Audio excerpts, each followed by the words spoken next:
Good evening and welcome to another edition of Amber's Meal Train Video Reviews.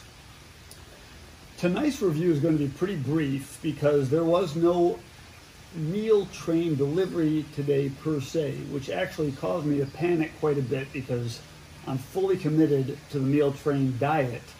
And after going through a physical fitness test today, I can report that the meal train diet is working great. But I was very panicked when I received a text message from Sharon Goodman last night informing me that there would be no official meal train meal today because that's my entire sustenance. Luckily, Carolanne Berman came through with some smoothies.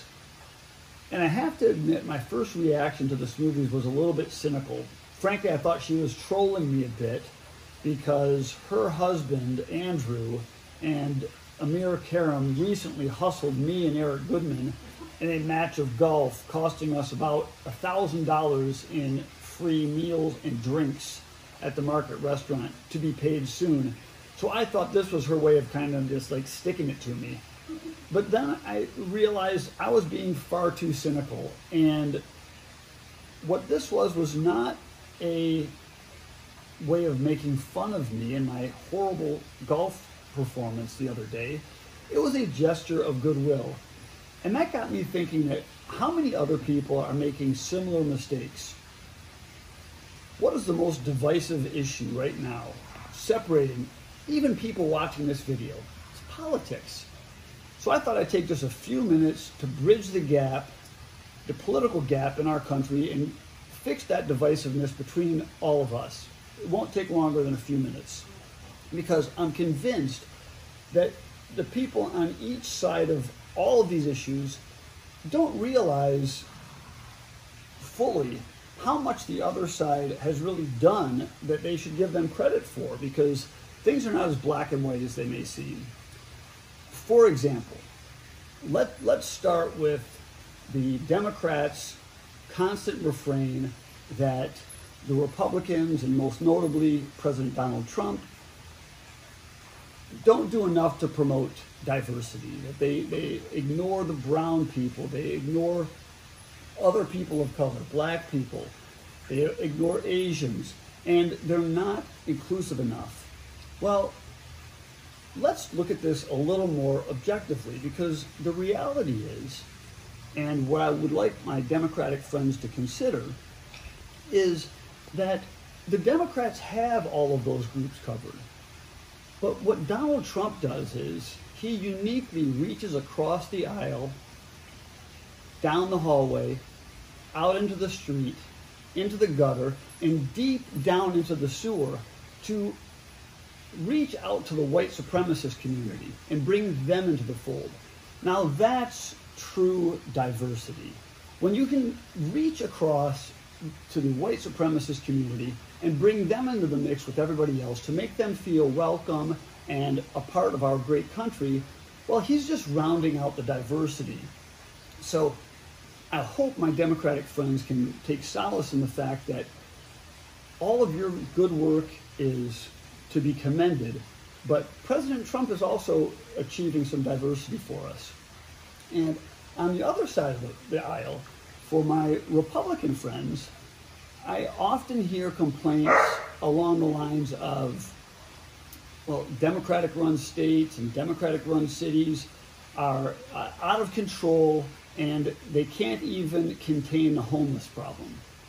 And this is an issue where it's really one of semantics, because while it's true that homelessness has gone up really high in Democratic-run major cities like Los Angeles, San Francisco, and San Diego, what's often overlooked by my Republican friends is that the tentless population has gone down dramatically.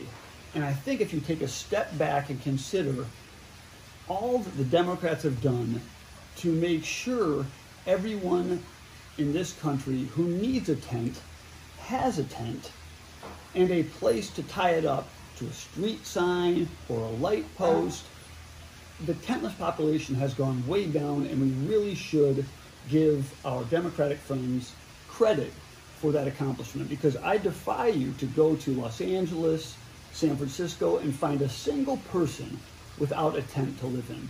Very difficult. So we should give the Democrats credit for that. Now, this next issue is really divisive, and it's a very sensitive one, but I think if you consider what I have to say, you're going to realize it's not as contentious as it's been made out to be. And that concerns the Democrats' accusation that Republicans want to control women's bodies. They want to tell women what they can do with their bodies. And to that, I would say that there is no more outspoken proponent of a woman's right to choose what she puts on her face than Donald Trump. If you elect Donald Trump, he will ensure that you have full control over this part of your body. He will decide what you put on your face and whether or not you have to cover your mouth. Now, of course, men will still control what you put in your mouth, but the control over what covers your mouth will be completely yours.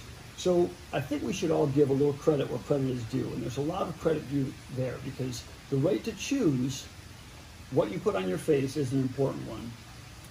Now last, there is the regular accusation that Democrats are out of control with spending on big government.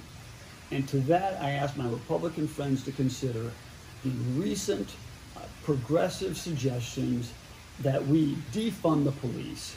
Because let's face it, it's hard to identify a single cost savings that would be greater than the billions and billions of dollars that we would save if we defund the police.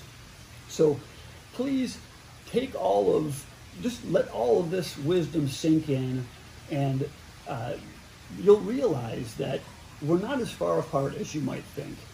And don't look at the November 3rd election as a choice between Donald Trump on the one hand or Joe Biden on the other, or even Republican or Democrat. Look at it as a choice between maskless white supremacists or policeless tent cities. That's really the choice we face. And isn't it great that we live in a country where we can choose between those wonderful options? Thank you. I look forward to seeing you tomorrow night. This really? Hold on, wait, I need to censor.